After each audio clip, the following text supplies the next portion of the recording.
আসসালামু আলাইকুম, আমি মোহাম্মদ ইলিয়াস। ওয়েলকাম করছি আমার ফেসবুক পেজে এবং ইউটিউব চ্যানেলে। আশা করি আপনারা সবাই ভালো আছেন। আলহামদুলিল্লাহ আমি ভালো আছি। আসলে আমি যে জিনিসটা শুনছি, অবশ্যই আপনারা শুনছেন কিনা সেটা আমি জানি না। আমি যে জিনিসটা দেখছি ওই জিনিসটা আপনারা দেখছেন কিনা সেটা আমি জানি না। হয়তো আপনারা যারা সোশ্যাল মিডিয়াতে অ্যাক্টিভ আছেন তারা অবভিয়াসলি জিনিসটা কি অবগত আছেন। আমি যে জিনিসটা নিয়ে কথা বলতে চাচ্ছি আজকে ওইটাতে। ফার্স্ট অফ অল একটা কথা বলি, ছোটোবেলায় যখন থেকে আপনার পড়াশোনা করতেছি তখন থেকে এই পিটার উপর ছিলাম। অনেক বেশি পিটা খাইছিলাম শুধু দুষ্টামির জন্য। স্কুলে বলেন, কলেজে বলেন, ইউনিভার্সিটিতে যাওয়ার পরেও কি বকাঝকা শুনছিলাম। যাই হোক, সেটা আবার পড়াশোনার জন্য না, দুষ্টামি করতাম এগুলোর জন্য।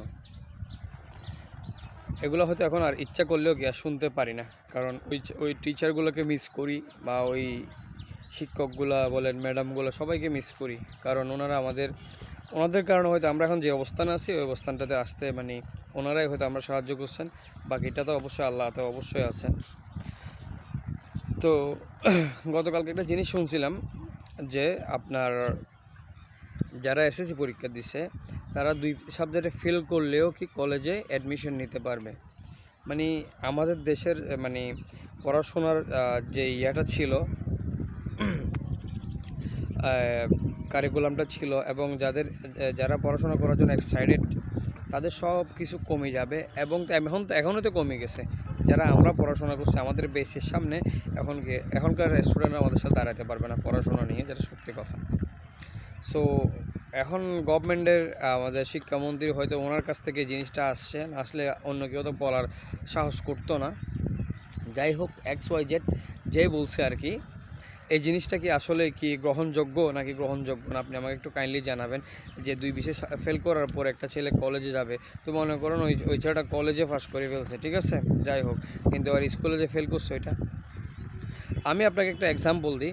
আমি এবং আপনি মনে করেন সামহাও আপনারা 2টা পাবলিক একটা জায়গায় ইন্টারভিউ দিতে গেছেন, ওখানে একজন পাস করছে আর একজন পাস করে নাই। তো ওই যে ব্যক্তিটা পাস করছে ওই ব্যক্তিটা চান্স পায় না, যে ব্যক্তিটা পাস করে নাই সে ব্যক্তিটা চান্স পাইছে। তাহলে জিনিসটা কীরকম হয়েছে সেটা আপনি একটু কাইন্ডলি ভেবে চিন্তা করে দেখবেন। আমাদের শিক্ষা ব্যবস্থা তো এতটা নিচ হয়ে গেছে, এখন এতটা খারাপ হয়ে গেছে যেটা কিনা এটা বলার বাইরে। আরে ফেল করা স্টুডেন্টকে আপনি কলেজে ভর্তি হইতে হবে, ওর শাস্তি ওকে পাইতে হবে না? ও ফেল করছে, সেটা ওর ভুলের কারণে ফেল করছে, ও পড়াশোনা করে ওই জন্য ফেল করছে। তাহলে আপনি কেন ওকে এই ধরনের চান্সটা দিবেন কলেজে ভর্তি হতে হবে? এমনি দেশে যেগুলো আপনার পড়াশোনা করে বেকার যুবক আছে, ওদের চাকরি নাই, ওদের ভালো একটা কর্মস্থান নাই আর যারা আবার এখন বলতেছে কি আপনার 2টা সাবজেক্ট ফেল করেও কি মানুষ তারা কলেজে ভর্তি হতে পারবে, তাহলে ওরা যাবে কোথায়? যে এগুলো বেকারদের পড়াশোনা করা বেকার আছে প্রায় দেশের মধ্যে আপনার প্রায় 1.5-2 কোটি, তাহলে ওরা যাবে কোথায়? আমাদের দেশের পড়াশোনাটা দিন দিন একদম এত যে খারাপ হয়ে যাচ্ছে সেটা বলার বাহিরে। কারণ আপনি এখনকার স্টুডেন্টের সাথে একটা কথা বলে দেখিয়েন, ওদের মেন্টালিটি পড়াশোনার মেন্টালিটি আর টোটালি নেই। যাই হোক, আমার মতো যদি কেউ নতুন শুনে থাকেন যে আজকে বা কালকের মধ্যে শুনছেন এই বিষয়টা, যে আমাকে একটু কমেন্ট সেকশনে জানাবেন। আর এই উদ্যোগটা কেমন, আসলে কি রাইট নাকি রং, এবং এই জিনিসটা একটু কমেন্ট সেকশনে জানাবেন।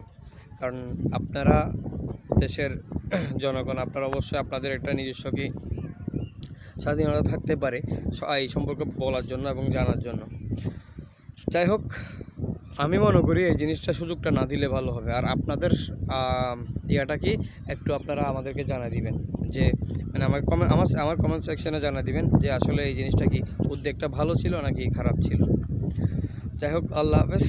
ভিডিওটা ভালো লাগলে লাইক, কমেন্ট, শেয়ার করবেন। আসসালামু আলাইকুম।